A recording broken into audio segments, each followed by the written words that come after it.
Bienvenue à toutes et à tous, c'est un numéro qui va glisser tout seul que nous vous proposons aujourd'hui.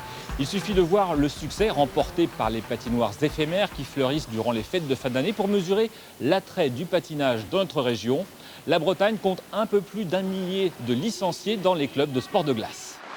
Il y a 5 patinoires bretonnes, les plus importantes étant celles de Rennes et Brest. Les licenciés se répartissent dans 6 clubs et notamment celui de Langueux dans l'agglomération briochine. Cette année, il compte 203 adhérents, en majorité des filles.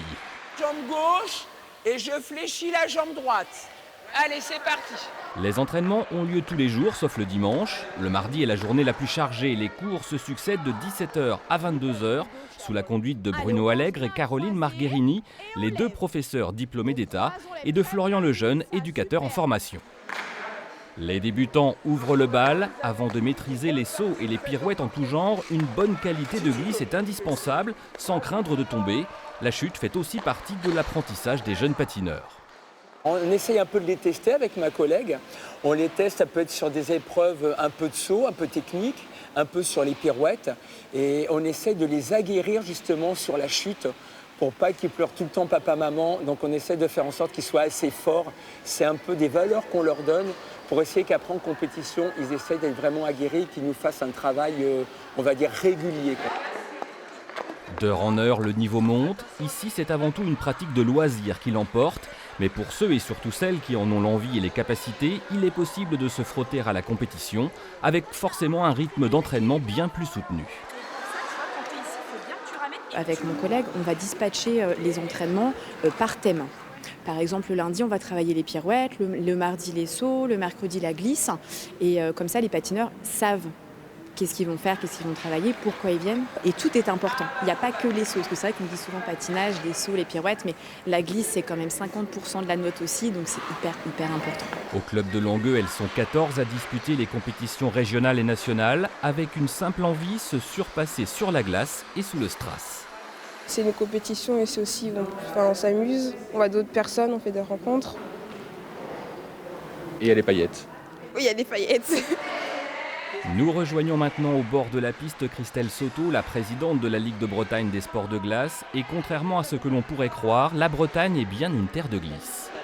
Effectivement, on arrive à sortir notre épingle du jeu. L'année dernière, nous étions à 1058 licenciés, ce qui nous place sur un rang assez honorable. C'est aussi 6 clubs, donc 1058 licenciés sur 6 clubs, donc 3 sur Rennes, 1 sur Langueux, 1 sur Brest et 1 sur Lorient. On a vu sur la patinoire tout à l'heure des élèves assez jeunes. À quel moment on peut démarrer cette activité ? Dès 3 ans. Ça surprend, mais dès 3 ans, on peut commencer le patinage artistique. Et après, il n'y a pas d'âge pour continuer. Ah, pas d'âge. Dans les clubs, il y a un travail important qui est fait également sur la formation. Ça, c'est quelque chose auquel vous tenez énormément. Oui, tout à fait. La Ligue a un point d'honneur dans la formation. Donc elle fait passer chaque année des brevets fédéraux qui aident à l'encadrement pour donner des cours de qualité à nos adhérents. Mais c'est aussi dans la formation d'officiels d'arbitrage et puis dans les encadrants. Pour conclure, on peut dire que les sports de glace se portent plutôt bien en Bretagne. Tout à fait. Merci à vous. Merci.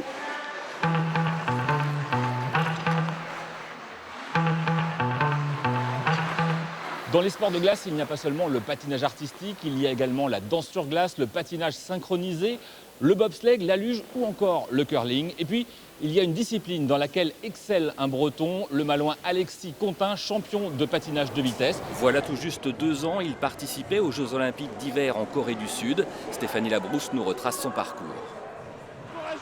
Ah oui, ce 24 février, nous les avions les yeux sur l'écran pour la course du seul français en finale olympique de la Mastart, patinage de vitesse sur glace.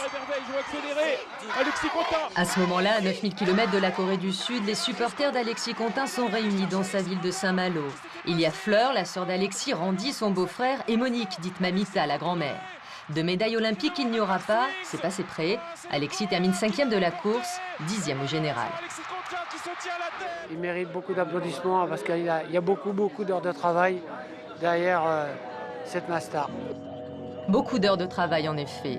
En octobre, c'est à Berlin qu'Alexis se préparait pour les Jeux Olympiques.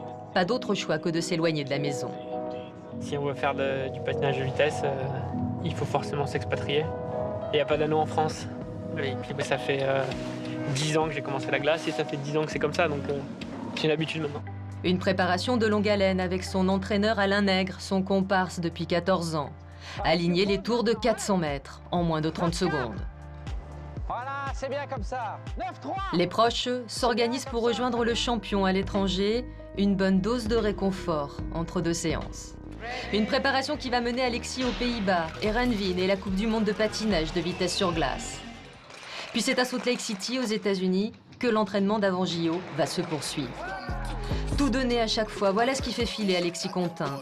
Un Breton qui s'est d'abord fait connaître sur des rollers. 12 titres de champion du monde depuis 2004, énorme. C'est un athlète qui doute, mais en continu, c'est usant pour lui. Mais ce doute, c'est sa force. Quand il fait un championnat du monde, même à 30 ans, c'est comme si c'était son premier championnat. C'est ça qui est beau. C'est ça qui est beau, c'est ce qui fait sa force. Une détermination avec laquelle Alexis Contin s'est frotté aux Jeux Olympiques d'hiver. Une 4e place à Vancouver en 2010. Les JO de Sochi auraient pu être une revanche.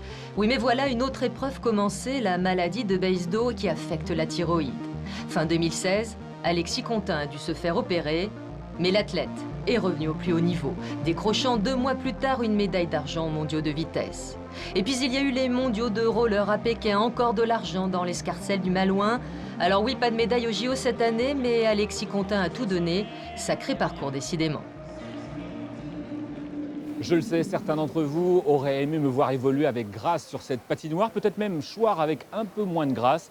Mais dans la vie, il y a 2 catégories, ceux qui glissent merveilleusement sur les patins et puis ceux qui préfèrent les rouler.